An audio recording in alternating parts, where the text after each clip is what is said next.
Yeah, I was looking up. I there's another tweet that you made that made me think of something I read about recently called the Cloward-Piven strategy, which is a political strategy outlined in 1966 by American sociologists and political activists Richard Cloward and Francis Fox Piven.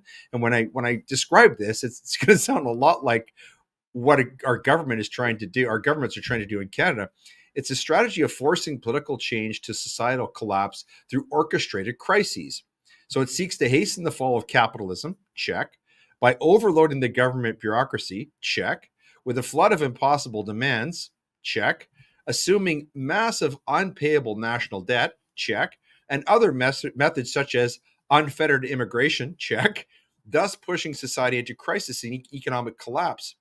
And in that line, you said this, and I want to get you to maybe to elaborate a little bit. You said the West has perfected Mussolini and Hitler's political ideology and statecraft.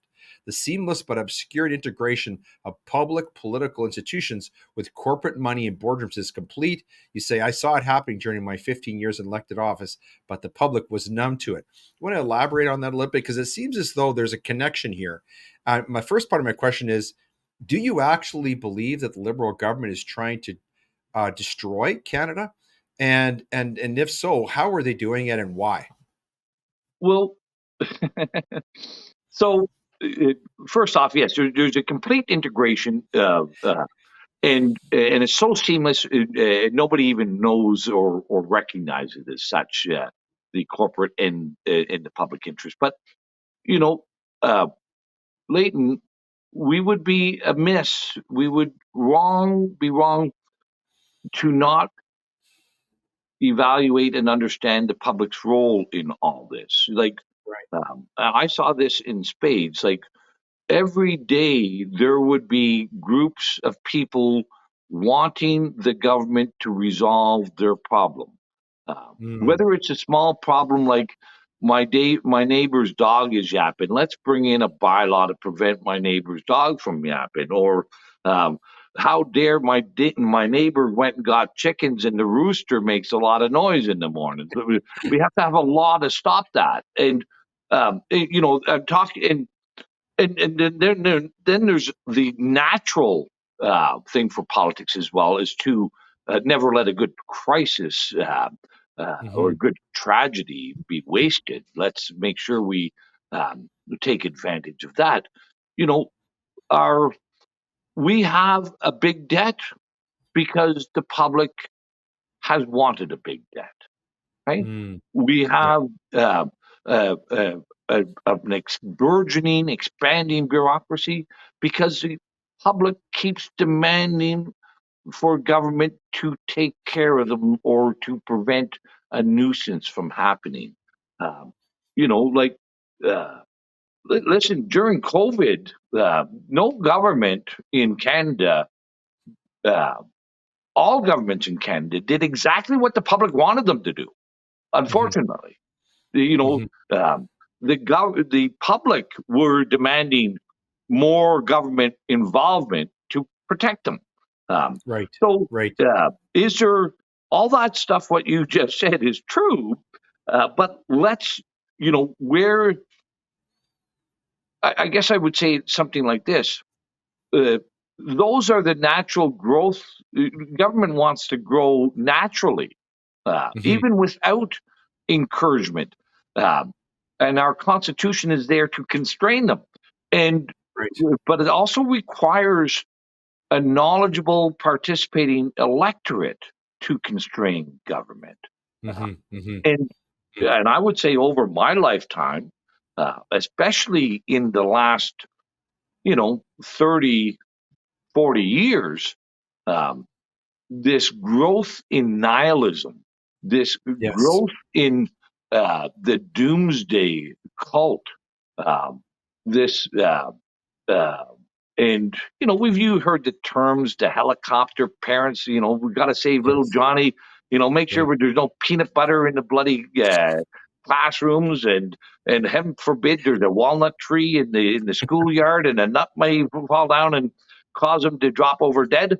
Um, you know, uh, like, uh, and then we see the greatest segment of society. actually believes that humanity is a parasite of the planet, that Isn't every that time something? we exhale CO2, we are polluting the planet. So, Mhm. um, like, if you believe that, and many people do, Leighton, uh, Mhm. there's only one solution here. Yeah. You Yeah. know, like, if CO2 is a pollutant, we're going to have to remove a lot of people from the planet. And Yeah. um, and we're not going to be so blunt in saying so, but our policies will be directed to that, and under that camouflage, under that disguise of environmentalism. But environmentalism, eugenics, um, and this nihilist culture uh, have all been able to blossom as faith has diminished. Mhm. Mhm. And well, it's just we know that what's the term? Nature abhors a vacuum. When a Right. society that is fully founded and foundational and embraces faith, and then over time that faith uh, is removed, what's going to take its place? Uh, Mhm. Mhm. and we see now what has Mhm. taken the place of our Christian values and our faith has Mhm. been nihilism. Yes. This is was sort of predicted by Nietzsche in his treatise Also Yeah. sprach Zarathustra, where he said, famously, he said, God is dead. He didn't mean that literally. What he meant was what you said, that the idea of having natural law and faith at the core of our value system was disintegrating. And so he predicted, 200 years ago where we would be right now, this sort of dystopian place. And speaking of dystopian places, you know, what's happening in Canada is really damaging our reputation internationally. I read a piece today that came out of Bloomberg, and it was entitled Housing Crisis Packed Hospitals and Food Lines, Even in Canada. And it was talking about how the social safety net that has been sort of a hallmark of Canadian life, and which has attracted many people from around the world to be here, to come to Canada, is really crumbling. And I was shocked to learn that we actually have the highest growth rate in population in the entire G7. And of course, this leads into a whole number of problems that we're experiencing in our society, crises that seem to be occurring by design. But I wanted to ask you about something that you and our mutual friend Pastor Hildebrand attended about a month ago or so in Washington. This is the International Crisis Summit that you attended, and you attended there with fellow truth advocates. That's how Pastor Hildebrand, described them. But um, I'd like to get your take on what it was like to be there at the Senate hearings and to listen to the speakers, and also to be given the opportunity to speak. At such an important event. What were your takeaways, your impressions of that event? Well, listen, as here we were at the U.S. Senate, um, and as I said in my opening address, under the bright lights, um, you know, uh, d- democracy was at play here in the Kennedy caucus room. Um, but so much of what happens in government is in the darkness, and that there is a dark side uh, to government. And that's really, I think, that was one of the most profound things, just to see uh, elected people still doing their job Mhm. as it is designed to do, Leighton. And, you know, and so that gives me a little bit of optimism with the states, because they still, there is a greater number of people who still adhere to faith in the states than in Canada. Um, Mhm. and we saw that, the states like Florida and Texas and various other ones that rebelled against the con job, rebelled against the mandated vax and Mhm. various Mhm. mandates. So, um, you know, uh, I think Trump is correct, and nobody should discount his view that politics is a swamp.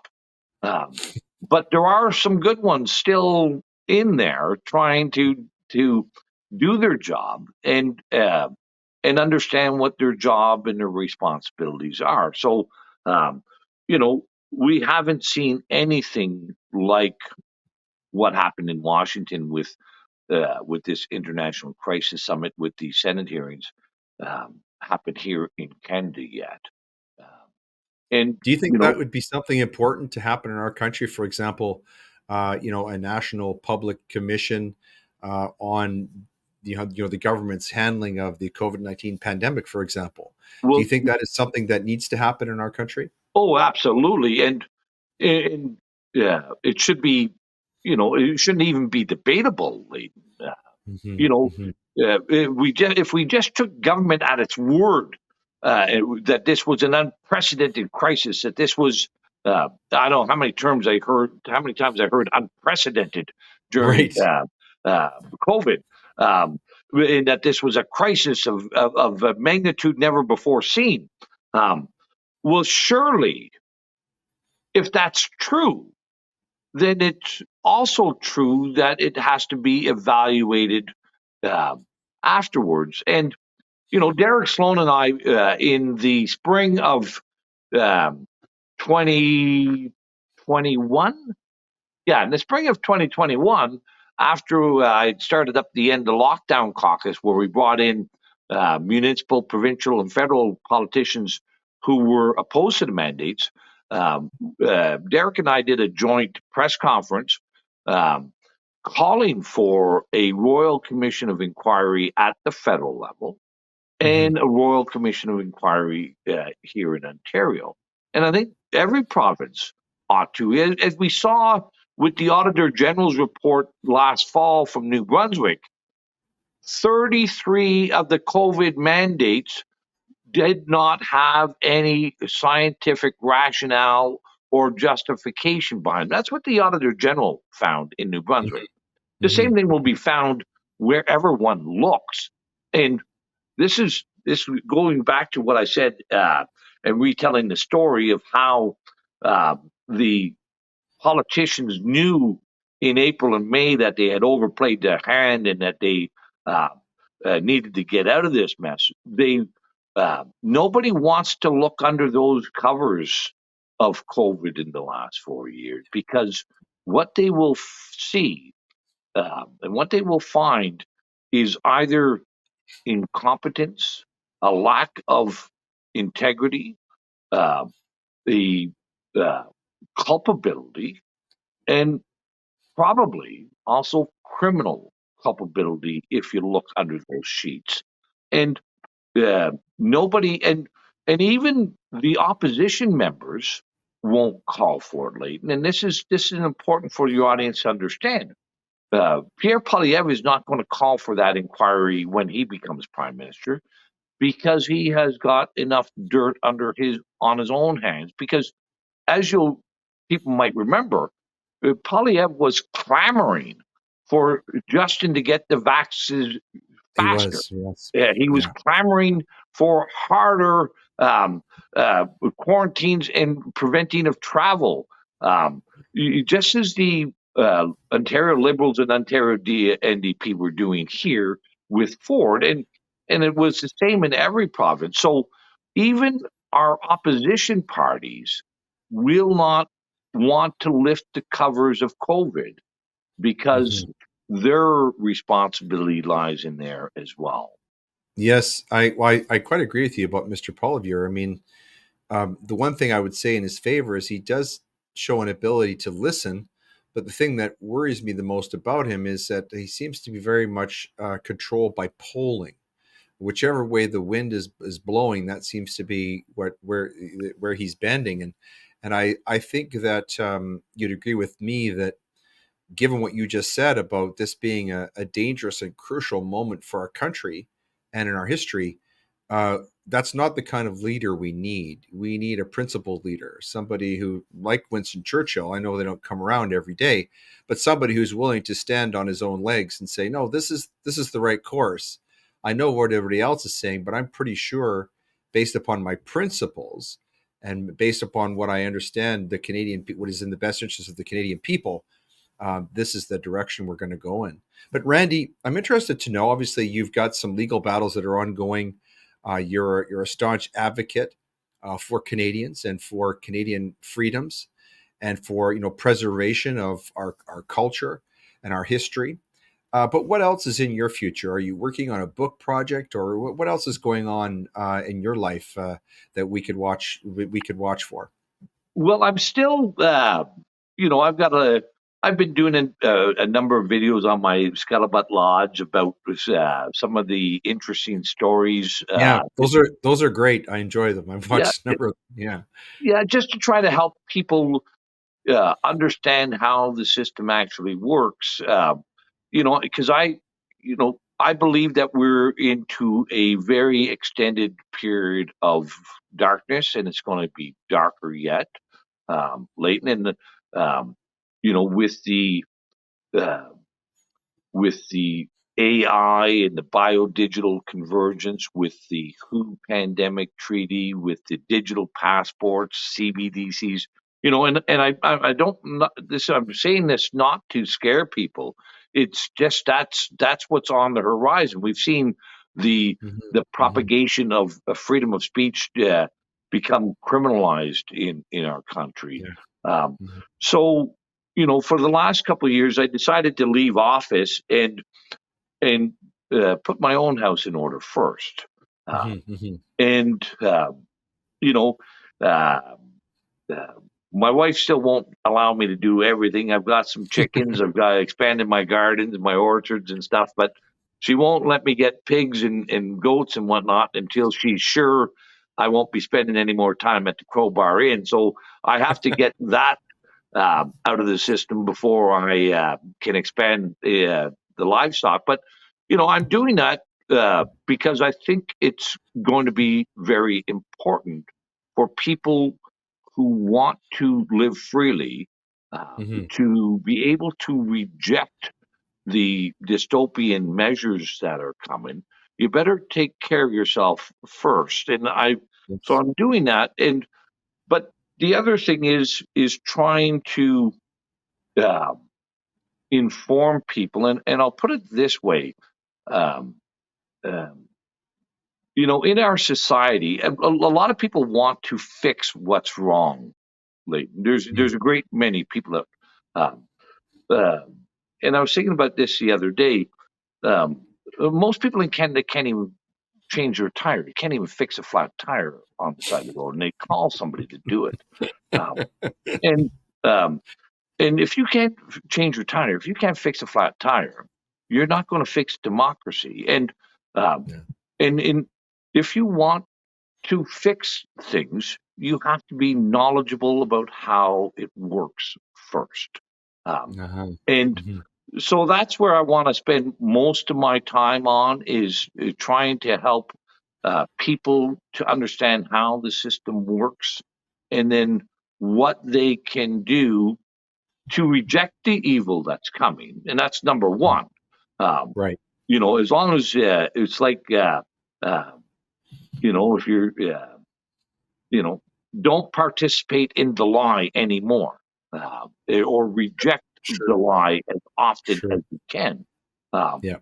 um, and we've got some big economic troubles. Finally, the Bank of Canada this week has finally realized that 7 years of declining productivity is a problem. Um, Yeah. you know, yeah, and well, how do you fix a declining productivity? You tell people you have to be more productive. You have Yeah. to find the rewards and find the benefits and find uh, the greatness that it is to be productive. Um, Right. and Hmm. uh, so, those are some of the things, and of course, um, uh, as much as I like learning, and I am learning more and more about the law, um, or the process of the legal machine, um, that still is consuming a lot of my time this month. Uh, I have 3 more dates uh, in the next month in Ottawa for various arguments, judicial pretrials, um, and and who knows what. Uh, the thrust of those are that there is political involvement, political interference, and political motivation in my criminal charges, as Yeah. well as the fabrication and false evidence that has been put forward. Um, who knows what this other evidence, once it's redacted and I receive it, and once it's revealed. So I see the courts will unfortunately be taking a lot of my time up for at least the foreseeable future. Right. So you're going from one court to another kind of court, as you would put it. Well, the most important court is the court of public opinion. And people, it is the most powerful, it is the most supreme court ever devised in humanity's history. The court of public opinion is far more superior than the Supreme That's Court. that's what all of you proved through the Freedom Convoy, Yeah. right? That's the takeaway. Hmm. Well, this has been great, Randy. It's been such a pleasure, such a joy talking with you and learning more about you, and sort of opening up your mind to our viewers and listeners. So we're at the part of our show where we sort of wrap up. We have something on this program called the reading list. So I'm going to ask you to think about maybe a book or two that you think is relevant or important, useful to the people listening to this, or taking it in. And I've got a couple, and then I'll turn to you to give you the final word. The first book that we're going to add to our reading list today is called "Honking for Freedom" by Benjamin Dichter. This is a book that is about the trucker convoy. The subtitle is "The Trucker Convoy That Gave Us Hope," and here the description is that even Canadians can only take so much. When Prime Minister Justin Trudeau imposed mandates designed to kill the job of every unvaccinated cross-border Canadian trucker without exception, common sense people rallied by the tens of thousands to support trucking convoys to the nation's capital. They baked cookies, they cooked pots of chili, they waved flags from highway overpasses, and stood together to sing "O Canada." And so this book is from Benjamin Dichter, who was an official spokesperson for the Freedom Convoy. And he takes the reader inside the nonviolent mass demonstration that insisted no more. And he tells how Canadians inspired parallel movements in 30 other countries, and recounts the drama of a recedent setting Bitcoin crowdfunding campaign. But most of all, he establishes that Trudeau planned his spiteful autocratic crackdown at the outset, invoking powers never before used against nonviolent protesters in Western democracy, a fact that's now legally proven in this country. The second book is a very recent release from a leading Canadian intellectual, a very brave one. Her name is Julie Ponesse, who's written one book more biographical, but this one is called "The Last Innocent Moment," and this is a very fascinating book where she basically says, if there can be possibly be anything good to come out of the horrors of the last 3 or 4 years, it's this. Some of us, at least, have been shaken awake. We now know that we are under attack. We are under attack not so much for the particular things we say or do, but simply for wanting to be free, for wanting to be able to think through our lives, and for wanting our lives to be the products of our own choices.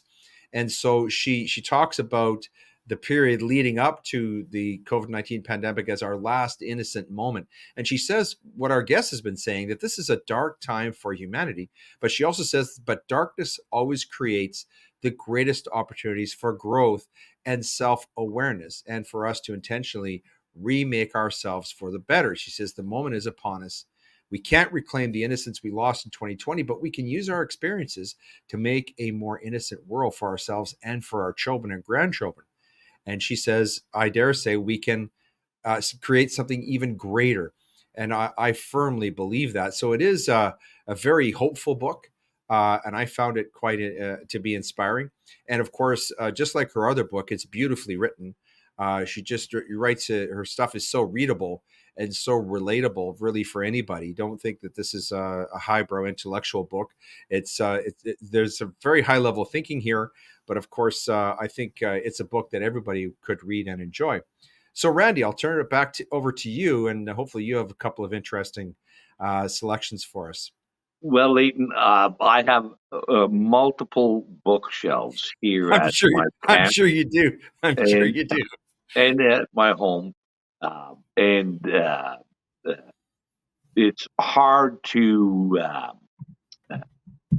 narrow down to one or two, but um, you know, but I think um, I think for two that I would say for to help people understand both how the system works and why it works the way it does.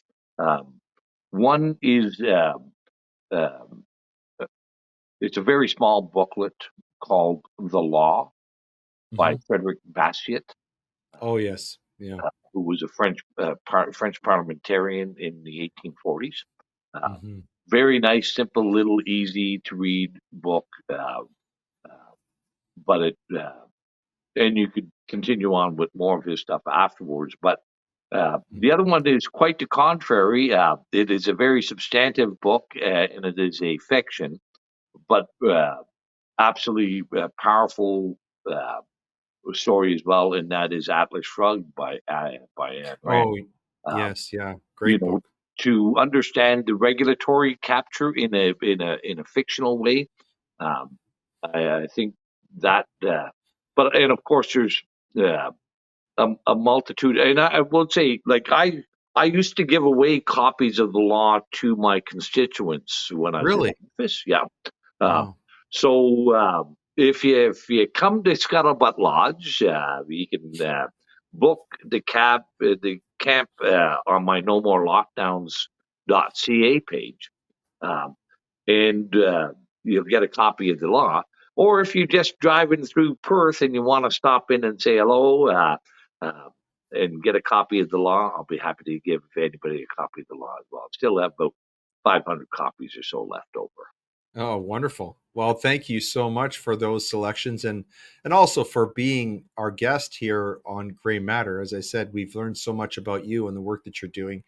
And of course, it should be inspiring to many Canadians that there are people like Randy who are not content to go with the flow, to be on the take, as it were, that they're willing to stand up for something, that they're not prepared to exercise cheap grace, that they understand that there is a price to be paid for freedom, and that it's tied in deeply with his faith in God and his faith as a Christian, and that he is called to something greater than compliance with government, compliance with authority, with allegiance to the state. And so, Randy, we're very grateful for this hour with you and for all that you're doing. We wish you much continued success with all of your endeavors. So, thanks again for being our special guest here today on Gray Matter. Thank you very much, Leighton. And this is the last word. The freedom is so great, it also gives you the freedom not to obey injustice. So, but thank you very much for having me. I hope to see you sometime in Lanark County. If you're coming this way, to give me a holler and uh, drop in, and I'll get you that book as well. Well, thank you for the invitation. Bye bye now.